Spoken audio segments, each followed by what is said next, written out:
5 points to monitor as a parent in your child's education. First, alertness, promptness and regularity.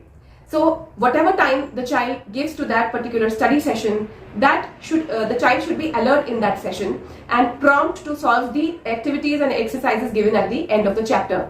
Similarly, regularity and consistency is very important in the studies.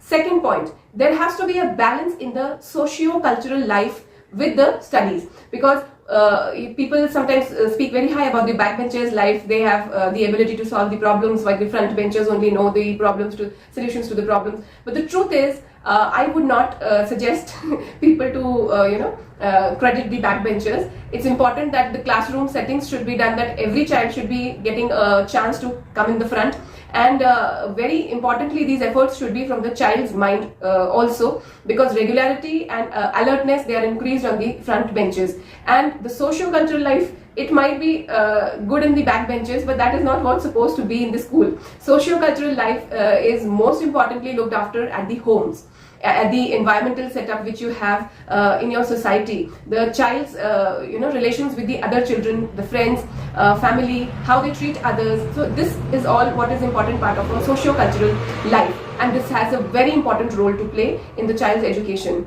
in the long term. Third is to have a right analysis of the strengths of the child, and these strengths should be worked upon, that should be improved, because every child cannot do everything, but what the child can do the best should be motivated and grown more and more.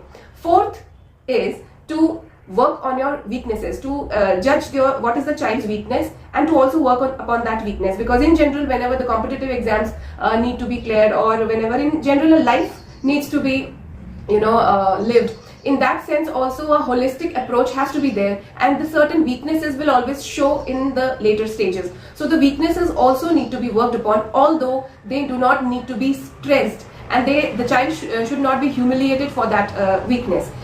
उतना हो जाए कि बस उसका उतना particular portion जो है वो pass हो जाए, बस, that's all. And fifth and the most important is that aptitude is more important than the attitude of the child. Please, the parents also be very conscious about this fact, that aptitude is what your mental ability is, and attitude is what you create with your mind. It's a conjugation of your mind and heart and what you feel, your emotions. So it's a conjugated activity. So attitude can change very frequently with time and experiences, but aptitude is an ability which generally shows after a long period of time, when the certain things are topping up on the brain and the layers, then they express and manifest themselves as a child's aptitude. So grow up your child's aptitude for certain things, and the attitude should mostly be humble.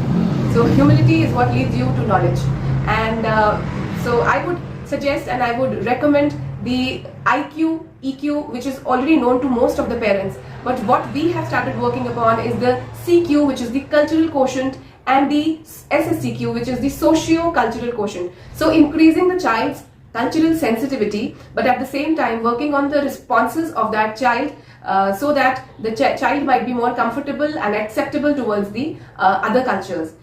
Emotional quotient is also something that parents need to stress upon these days, because emotionally the children need a lot more attention these days than it was earlier. Thank you.